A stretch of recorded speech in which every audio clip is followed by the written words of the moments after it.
Half നല്ല lag, second ഹാഫും ഭയങ്കര lag. ഒരുമാതിരി വൃത്തിയായിട്ട പടം തന്നെയാണ് സത്യം പറഞ്ഞാൽ. ഈ രാവിലത്തെ സമയവും പോയി, ഒരു മെയ് 1 ലീവ് കിട്ടിയത് മര്യാദ കിടന്ന് ഉറങ്ങിയാൽ മതിയായിരുന്നു. എനിക്ക് ഇതിനെക്കാട്ടി കങ്കുവ കൊള്ളാന്നാണ് തോന്നുന്നത്. അയ്യോ വേണ്ട, നമുക്ക് തന്നെ എപ്പോഴും പടം ഇത് ഇറങ്ങി പോകുന്നുള്ള ഒരു സിറ്റുവേഷൻ ആയിരുന്നു. സ്റ്റണ്ടിന് സ്റ്റണ്ട്, പാട്ടിന് പാട്ട്, ലവിന് ലവ് എല്ലാം ഉണ്ട്.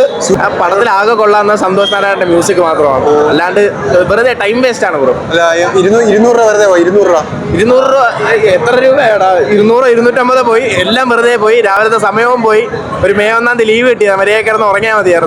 പാട്ട് കൊള്ളാം, സന്തോഷ് നാരായണന്റെ മ്യൂസിക് മാത്രം കൊള്ളാം, അല്ലാണ്ട് പടം മൊത്തം ഒരു 2 കമ്പ് വെച്ചിട്ട് എന്തൊക്കെയോ കോപ്രായങ്ങൾ കാണിക്കുന്നുണ്ട്. അതൊക്കെ വലിയ സംഭവം പോലെ കുറെ പേര് കൈയൊക്കെ തട്ടുന്നുണ്ട്, പക്ഷെ ഒന്നും കണക്ട് ആവുന്നില്ല. ആവറേജ് സംഭവം തന്നെയാണ്. ഭയങ്കരമായ റേഞ്ചോ കാര്യങ്ങളോ. സൂര്യണ്ണ ഒരു രക്ഷയില്ല. സൂര്യണ്ണ ഞാൻ കാണാൻ വേണ്ടി മാത്രം കയറി കാണാം.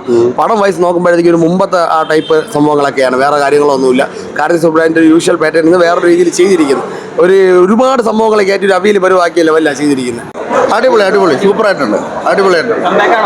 സൂര്യയുടെ ഉറപ്പായിട്ട് കംബാക്ക് ആണ്. ഒരു എന്താ പറയുക, ഒരു ആക്ഷൻ ലവ് പാക്ഡ് ആയിട്ടുള്ള ഫിലിമാണ്. കാർത്തിക് സുബ്രാജ് ഇതുവരെ ചെയ്തതെന്ന് കുറച്ച് വ്യത്യസ്തമായിട്ടുള്ള ആവറേജ് ആണ് ബ്രോ. ഫസ്റ്റ് ഹാഫ് ഇത്തിരി കുഴപ്പമില്ല, സെക്കൻഡ് ഹാഫ് നല്ല ലാഗായി എടിച്ചലായി പടം കയ്യിൽ നിന്ന് പോകും. ഭയങ്കര എടിച്ചലായി. നമുക്ക് തന്നെ എപ്പോഴും പടം ഇത് ഇറങ്ങി പോകുന്നുള്ള ഒരു സിറ്റുവേഷൻ ആയിരുന്നു. 100% തുടരും, അതേ എനിക്ക് പറയാനുള്ളൂ. പഴയ ഒരു തിയേറ്റർ ഹിറ്റ് തന്നിട്ട് കുറെ കാലമായി, അത് തന്നെ വീണ്ടും തുടർന്നുകൊണ്ടിരിക്കുകയാണ്. നമുക്ക് പറയാൻ വേറെ ഒന്നും കംബാക്ക് ഒന്നും. അയ്യോ, എനിക്ക് ഇതിനെക്കാട്ടി കങ്കുവ കൊള്ളാന്നാണ് തോന്നുന്നത്. അയ്യോ വേണ്ട ബ്രോ, വൃത്തിയായിട്ട പടം തന്നെ സത്യം പറഞ്ഞ പോലെ. കാർത്തിക് സുബ്രാജിന്റെ പടമൊന്നും ഇല്ല ഇത്. സൂര്യയുടെ ആക്ടിങ് കൊള്ളാം, ലുക്കും കൊള്ളാം, ബട്ട് ആ ഒരു സ്റ്റോറി വൈസ് ഫസ്റ്റ് ഹാഫ് നല്ല ലാഗ്, സെക്കൻഡ് ഹാഫും ഭയങ്കര ലാഗ്. ഒരുമാതിരി വൃത്തിയായിട്ട പടം തന്നെയാണ് സത്യം പറഞ്ഞാൽ. ബ്രോ ഒട്ടും ഇഷ്ടപ്പെട്ടില്ല. സെക്കൻഡ് ഹാഫിൽ ആ ക്ലൈമാക്സോടെ വരുമ്പോൾ നമുക്ക് പടം അതുവരെ ഡീസെന്റ് ആയിട്ട് തോന്നും. പിന്നെ അവസാനമൊക്കെ ആകുമ്പോൾ പടം കയ്യിൽ നിന്ന് പോകും, മൊത്തം പോകും. എല്ലാവരും തിയേറ്ററിൽ കിടന്ന് ഉറക്കമായിരുന്നു. അങ്ങനെയല്ല, അതുവരെ നമ്മൾ ഫസ്റ്റ് വന്നത് വരെ അവസാനമായപ്പോഴാണ് നമുക്ക് അതുവരെ കണ്ടിരിക്കാൻ ഓക്കെ എന്ന് പറഞ്ഞ് തോന്നും. പക്ഷെ അവസാനം ഒരു ക്ലൈമാക്സിനോട് അടുപ്പിച്ച് പടം കയ്യിൽ നിന്ന് പോകും, മൊത്തം പോകും. അടിപൊളി പടമാണ്. കങ്കുവയുടെ ഇരട്ടി, അതായത് കങ്കുവ നമുക്കൊരു ക്ഷീണം തന്നുവെങ്കിലും റിട്രോ അത് തിരുത്തിയിട്ടുണ്ടെന്നാണ് എനിക്ക് പറയാനുള്ളത്.